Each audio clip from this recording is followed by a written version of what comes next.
Yeah! Jason Wygant here. Now, normally I do these videos on my YouTube channel, like and subscribe, in front of the green screen. I try to make it look a little formal, like a real news operation, but today we're gonna loosen up. We're gonna loosen up. By the way, I got this pullover, courtesy of announcing the Daytona Supercross, and I wear it all the time because it was free. We're gonna loosen up. We're gonna loosen up the reins because that is the theme of today's video. You never know what kind of vehicle you're gonna find when you come and work in my office here at Bundy Built and Art of War. You might find a jet ski, you might find a Husaberg with Travis Pastrana looking numbers on it and a license plate, or maybe some mini bikes or a Harley, a couple of minivans.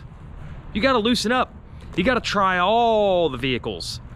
And that's what Ken Roczen has been doing. It's been a great gift to everyone in this industry that Ken Roczen, by nothing more than pure luck, not planning, ended up without a ride with Honda. I did a much deeper dive into the seriousness of the Roczen topic and where he might end up if you watch the RacerX Online channel. But for my channel, we're gonna just talk not in the micro term of Roczen specifically, but what Roczen being able to shop different bikes and teams in real time, in public, right in front of us, what that could mean if we could loosen up the reins completely and talk about it in the future. Something just dropped over there. We're going loose today. I hope everybody's okay. Yeah, so Ken Roczen and Honda agree to disagree with him racing in the World Supercross Championship. He ends up without a ride, and it does say something about this industry. I will say this, I try to keep the videos positive, but let's be honest, compared to a big-time stick-and-ball mainstream sport, if someone with the talent and potential of Ken Roczen became available for an NFL team, an NBA team, NHL or MLB team, the owner would say, hey, I had this kind of budget that I was looking for, but if I can get Roczen for pennies on the dollar, I'll spend a little extra money to get that kind of talent on my team because that kind of talent can win. Now, I know a lot of people are going to say Roczen is a bit of a diminished asset. Maybe you don't count on him to win a 17-race Monster Energy Supercross Championship anymore like we thought 5 years ago. But he's one of the very, very few riders that can win races still. He won Anaheim 1 last year, and he won a national last year. That is rare air. You can't buy that. Except right now you actually could. That none of the factory teams have actually bid on it because, unfortunately, they are somewhat restrained by the budgets they actually have. I mean, it would be amazing for Monster Kawasaki to say, we got Anderson and Cianciarulo already, but we can get Ken Roczen for, like, I'm just throwing out a number, $150,000 when he normally would cost $1 million. Roll the dice on a third 450. Teams do have finite resources and budgets, so that is an unfortunate negative thing about the sport, that they can't just go all in for the one-year championship push, and at least to get a win. And let's be honest, if you want to think Roczen is a diminished asset, you can, but if you put Roczen on the bike that Anderson races, would you be shocked at all if he won a Supercross on it? No. So this is the guy that can win races, and he still finds himself without a factory ride. But that leads to that looseness with the private teams. We've seen him ride a Club MX Yamaha. I shot the video for the Weed Show at RacerX a couple weeks ago. Genuine Honda, who he's been racing for in Europe and Australia. And they do have a US team called Firepower Honda, so that's potentially an option to race for them.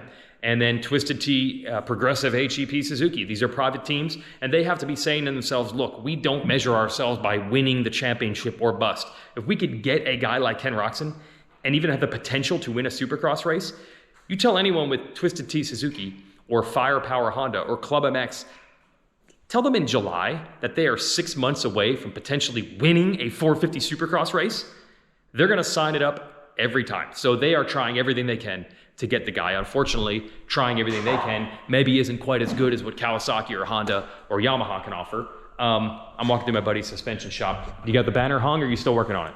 She's done. You got here just in time for me to finish. The dangerous work. What a coincidence. I needed to do some media while you were up on a 20-foot ladder. So it's been really cool to see Roczen on teams that are probably less restrictive with what they're trying to show off. And let's be honest, I think for all those private teams, it's to their benefit to show off. Look, Ken Roczen is here riding our bike. There was once an episode of Seinfeld where George Costanza said, if I could just date a model one time and get a photo of me on a date with the model, then I'd be known as someone that dates models. And then I can date more models because I'm known as being at that level. If you're Club MX, if you're Genuine Honda, if you're Twisted Tea Suzuki, the fact that you even flirted with Ken Roczen means maybe 2 years from now, someone else is in a Roczen-like situation who's a very good rider and says, hey, do you got the phone number for Club? Maybe that's an option. So they want to publicize this. Roczen is trying to get his value up as much as he possibly can and show these teams that if you don't sign me, I'll go to this other team. So everyone in this very weird Roczen situation, where a rider that can win 450 races ended up without a contract after October 1st, when his old contract expires, wins. Which leads me to the point of this video, the looseness. What if we could engineer the looseness into the program? What if we had the teams, the series, the calendar, the riders, all in on what the other mainstream sports do, and that is building in a genuine free agency season. I'll just throw out a date. Normally contracts end October 1st. Now this wouldn't work for 2023 because that final Super Motocross World Championship race in LA is right after that, but they have promised in future years, starting in 24, the season will end September 30th. Everyone's contracts will end October 1st. Why would it hurt to have a 10-day free agency period? You cannot sign with another team until October the 11th. October 1st through 10th, go ride whatever you want in public. It's a lot of publicity and it costs $0. No one even has to hold a race or take any risks. You just let the media like myself and the fans like yourself have a feeding frenzy over the potential of, hey, I heard that Rider X is gonna ride a Kawasaki on a Tuesday and a Honda on a Thursday and a Yamaha on a Saturday. Which one is he gonna pick? Seems crazy, but that's what other leagues do. They actually hold free agency season. You're not allowed to even talk to other teams until the season is over. Why? Because it gives them press during the off season when they don't have anything else like games or races to offer. It's a lot of publicity to be really fun for the sport and maybe a potential way to grow things. I'm all about the publicity. I mean, look at this. We get anti-gravity batteries right here. Now, I know that if Roczen picks the Suzuki, their kickstart bikes, and he doesn't need electric start, but we got an electric start Suzuki right here. You want one of these batteries in it?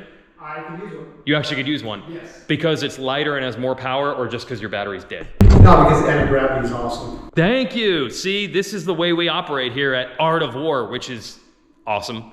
So, anti-gravity batteries, if Roczen were to say, have gotten a third spot with Monster Energy Kawasaki, he'd end up with one of these in his bike. This one is actually a little heavier than the race style battery, but it has a lot more cranking power. I have a Yamaha YZ250 FX and I suck at riding, so I stall a lot. And even though it's electric start, it doesn't always want to fire instantly.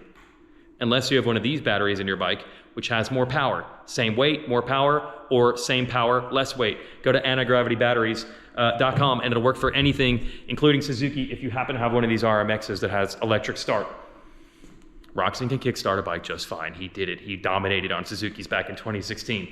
Although it's interesting to think about, that was an older Suzuki. It's not the same Suzuki. We make fun of Suzukis for being old and unchanged, but the bike has changed since the last time Roczen raced one in 2016. But the best part about it is we get to keep talking about this stuff. We get to keep seeing this stuff. It is impossible, really, to have a free agent season. We know that the riders usually cheat, and they probably secretly ride the bike they're going to race next year behind closed doors before their contract expires on October 1st. But what if it didn't work that way? What if they're like, okay, I'm gonna do the right thing and I'm going to ride it when I'm actually allowed to ride it so I don't accidentally get on a bike that I end up not liking after I've already signed the contract? They're left with two choices. Either try to ride someone else's bike while you have a contract with someone else and hope you don't get caught, or sign for a team without being able to ride a bike. Now you got a 10-day window. It'd be really exciting for you to watch, me to talk about. It'd be a better situation for the riders. And although that might still sound impossible, I want to talk about one of the big benefits of the two series, Supercross and Motocross, starting to work together. Earlier this week, I was at top secret meetings until now in Florida at Feld's headquarters, seeing the motocross people and the Supercross people talking about things in ways they've never communicated or worked together before, and also talking about the steering committee, which is that they now have the teams on board. What's the best idea for you and for us all around? Where before there was a bit of an adversarial relationship all the way around the industry, that's no longer the case. I don't know if this will happen by 24 when the races do end September 30th, but down the road, is it impossible to have a free agency period built right in, like say Major League Baseball is going through right now, where you openly know which players are going to visit which teams and even what offers they might be getting from each team? It's so exciting, it's so cool, and it allows the players to focus on being free agents when it's actually time to do that instead of worrying about it during the season, which ends that weirdo tension of a player, say, already knowing he's going to another team, while he's still playing for the team that he's currently on.